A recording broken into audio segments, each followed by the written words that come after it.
നമസ്കാരം. കേന്ദ്ര സർക്കാരിന് വമ്പൻ തിരിച്ചടി നൽകി ഒരു സുപ്രീം കോടതി വിധി കൂടി പുറത്തു വന്നു. ന്യൂസ് ക്ലിക്ക് സ്ഥാപകൻ പ്രബീർ പുർക്കയസ്തയെ ഭീകരവിരുദ്ധ നിയമപ്രകാരം ഡൽഹി പോലീസ് അറസ്റ്റ് ചെയ്തത് നിയമവിരുദ്ധമാണെന്ന് പ്രഖ്യാപിച്ച സുപ്രീം കോടതി അദ്ദേഹത്തെ ഉടൻ വിട്ടയക്കാൻ ഉത്തരവിട്ടു. കേസിൽ റിമാൻഡ് റിപ്പോർട്ടിന്റെ പകർപ്പ് നൽകിയിട്ടില്ലെന്ന് പറഞ്ഞാണ് ജസ്റ്റിസുമാരായ BR ഗവായ്, സന്ദീപ് മേത്ത എന്നിവരുടെ ബെഞ്ച് റിലീസ് ഉത്തരവ് പുറപ്പെടുവിച്ചത്.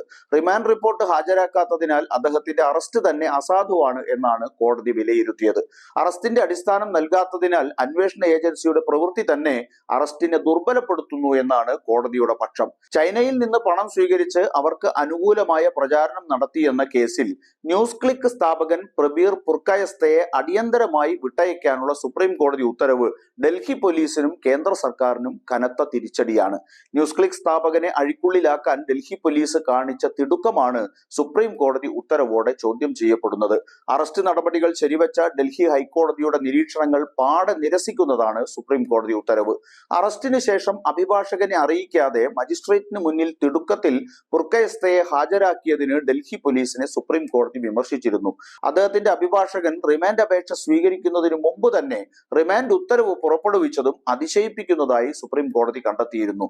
ഒക്ടോബർ 3 അദ്ദേഹത്തെ അറസ്റ്റ് ചെയ്തതായും പിറ്റേന്ന് രാവിലെ 6 മജിസ്ട്രേറ്റിന് മുന്നിൽ ഹാജരാക്കിയതായും പുർക്കയസ്തയ്ക്ക് വേണ്ടി ഹാജരായ മുതിർന്ന അഭിഭാഷകൻ കപിൽ സിബൽ പറഞ്ഞു. നിയമസഹായ അഭിഭാഷകരും അഡീഷണൽ പബ്ലിക് പ്രോസിക്യൂട്ടറും മാത്രമാണ് അപ്പോൾ ഹാജരായത്. പുർക്കയസ്തയുടെ അഭിഭാഷകനെ അറിയിച്ചിട്ടില്ലെന്നും അദ്ദേഹം പറഞ്ഞു. പുർക്കയസ്ത ഇതിനെ എതിർത്തപ്പോൾ അന്വേഷണ ഉദ്യോഗസ്ഥൻ തന്റെ അഭിഭാഷകനെ ടെലിഫോൺ വഴി അറിയിക്കുകയും റിമാൻഡ് അപേക്ഷ വാട്സാപ്പിൽ അയച്ചുവെന്നും സിബൽ പറഞ്ഞു.